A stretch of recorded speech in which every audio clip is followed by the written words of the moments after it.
Hello, my name is Nico. I was supposed to review in November. I didn't have time to review, even though I've been reading things.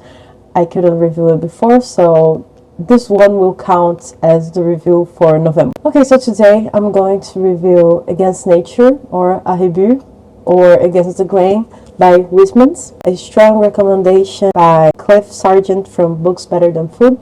It's a book that doesn't have a lot of things going on at all times. At the same time, you get into the inner world of the protagonist. The author, Huysmans, was born in Paris on the 5th of February of 1848 and died on the 12th of May of 1907. He was the only son of a French mother and a Dutch father, and he came from a long line of Dutch painters. So he had a strong connection to the arts. He was greatly inspired by the naturalist movement with Émile Zola, but he soon broke off with this movement and started writing more towards the line of the decadent type of literature. So, the book. It was published in 1884, and it was the work that inspired the protagonist of The Portrait of Dorian Gray by Oscar Wilde. You know that he picks up a book at some point and then he starts feeling very inspired by that book, supposedly A Rebours. If to try to sum up this novel, I would say it's how you describe the nothing in all things. It's the principles of art for art's sake. It's writing for writing, describing because I want to describe this. I don't really need a purpose to do that. And overall, we get to say that art doesn't really need to have a purpose. It's just a means of expression. The protagonist, Distaste, has this ability of picking up things and describing them endlessly and showing what is it he likes about it.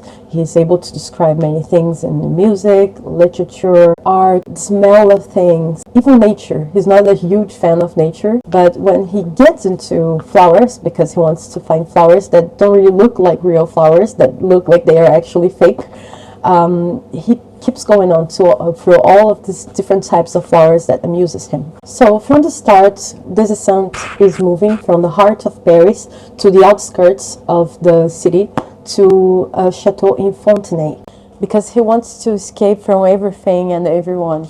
He cannot bear being in the city anymore, and he finds everyone and everything distasteful. Only the things that he likes are awesome and great. In trying to escape this, he is building up a chateau that can be perfect for him, that has all the things he likes, and that makes him forget that he is still in Paris. During the last months of his residence in Paris, at a time when, sapped by disillusionment, depressed by hypochondria, and weighted down by spleen, he had been reduced to such a state of nervous sensitivity that the sight of a disagreeable person or thing was deeply impressed upon his mind, and it took several days even to begin removing the imprint.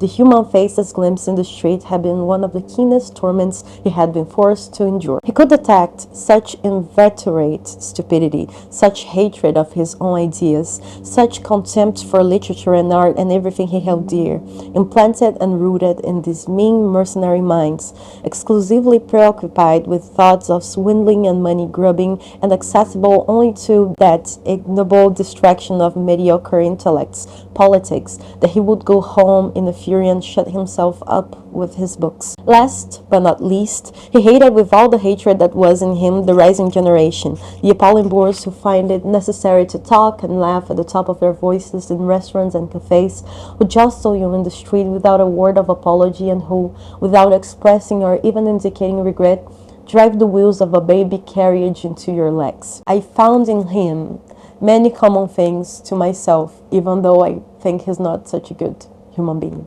Why is that so? That I agree with him on this. I find it less and less enjoyable to be in certain places. Even though I love going out, usually it's to do things that I know I like. I will avoid going to places that I know don't bring me good moments, won't bring me good things to think about and feel. And it's just something about generation. I don't feel like I relate too much to the time I'm living in. But this is a recurrent thought and feeling, not only to myself. We've seen this with Steppenwolf by Hermann Hesse. We can say that it's in Midnight in Paris. in which the protagonist sees that he doesn't like his era, but then he's taken to the era he would love to have lived, and then the people there would have loved to have lived in another era. So I think we can find within our own culture the things that we like, or else we'll feel trapped and like nothing is ever great, which is what is happening to our protagonist, our dear protagonist who lives alone and doesn't want to ever have the company of anyone. And let's say this is something doesn't have to develop that. He comes from a line of very rich family. He has servants who do the things for him. Right in the beginning, there's a very interesting scene that he's describing one of the rooms he used to have in his house in Paris.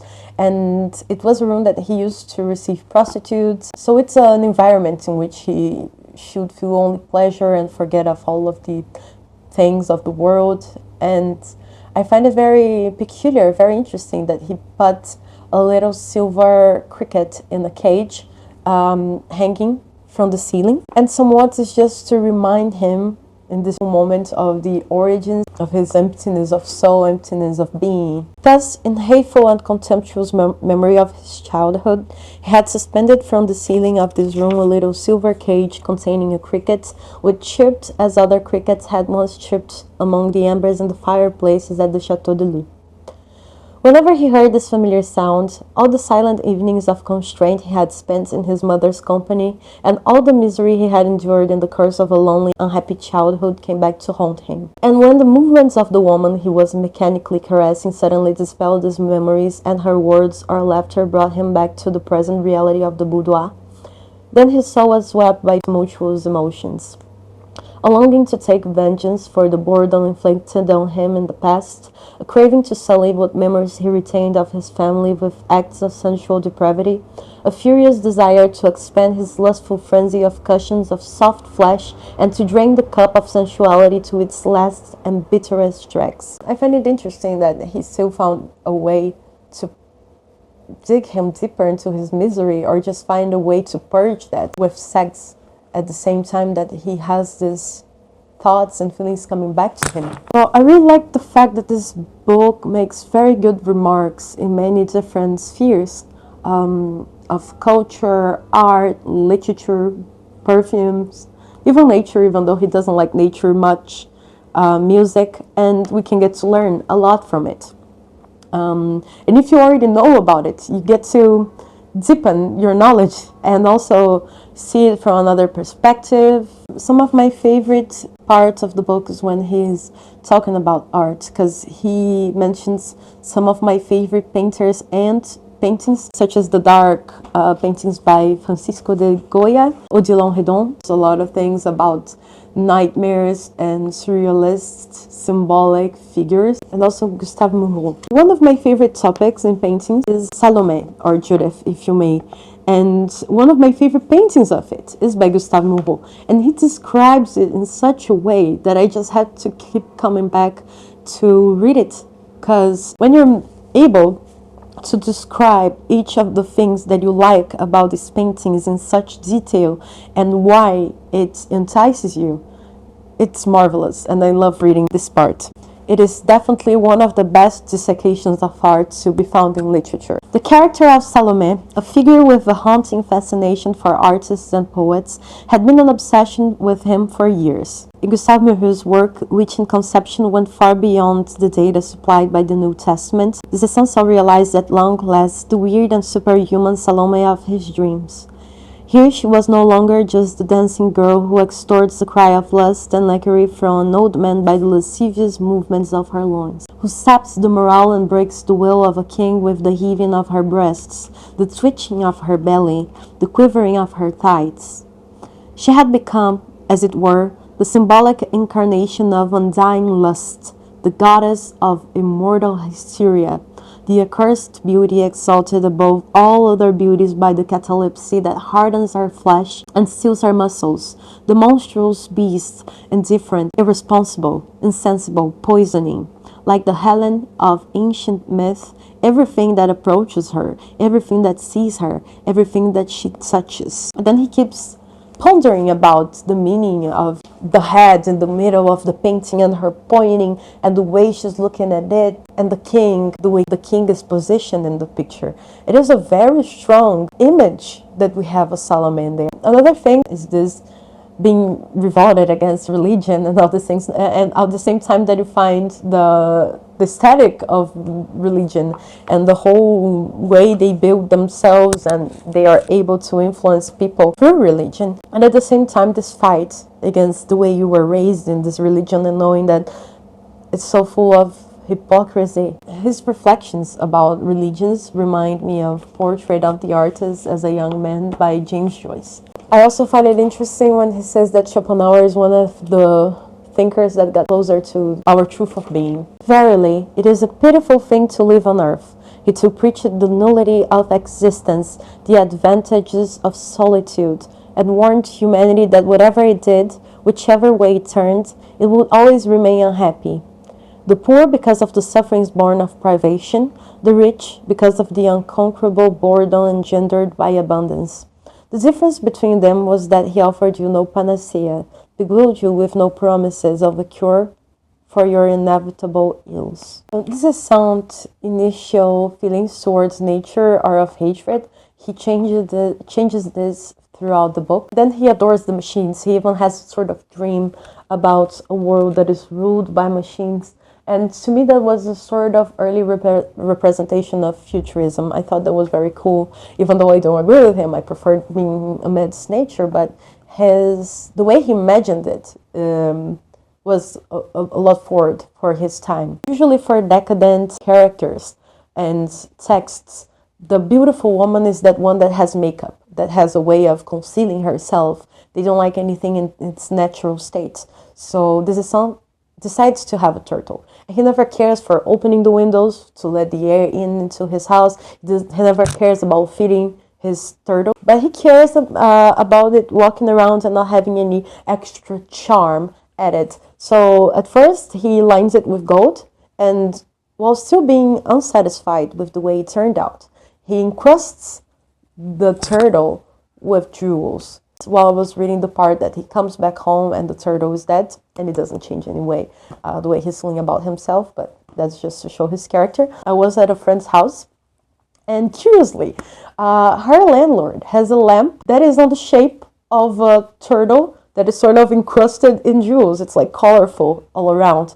So I just thought that was very interesting.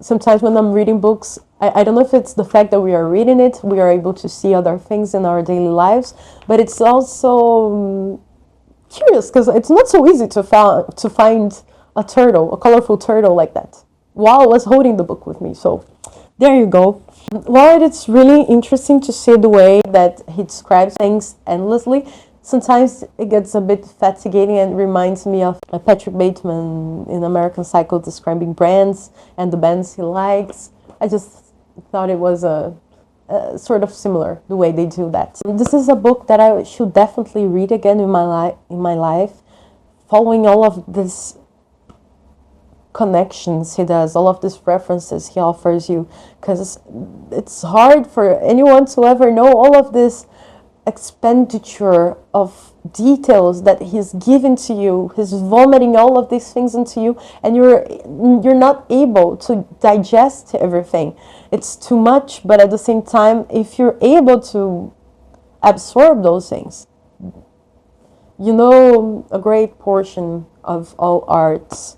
So I would have to read this again with more developed knowledge of the things he's talking about. So at the end of the book, Distaste is very ill and very dependent on his servants to do everything. And he's lamenting this emptiness of life, and at the same time that he's watching his disease slowly consuming him, which is something that made me think of Samuel Beckett's Ill-Set, and also Tolstoy's The Death of Ivan Ilyich.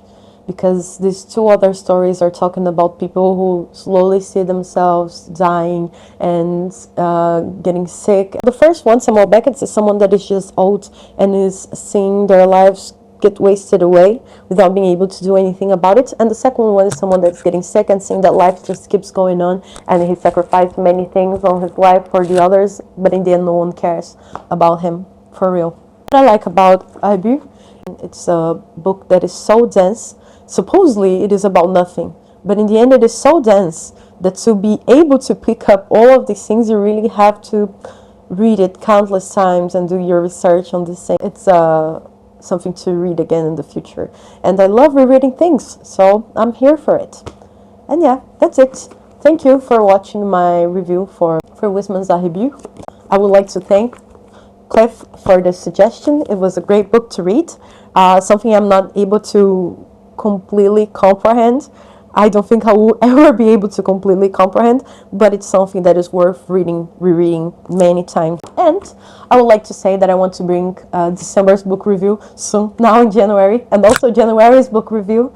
So thank you for your patience. Thank you everyone who's been watching my videos, and I'll keep on coming.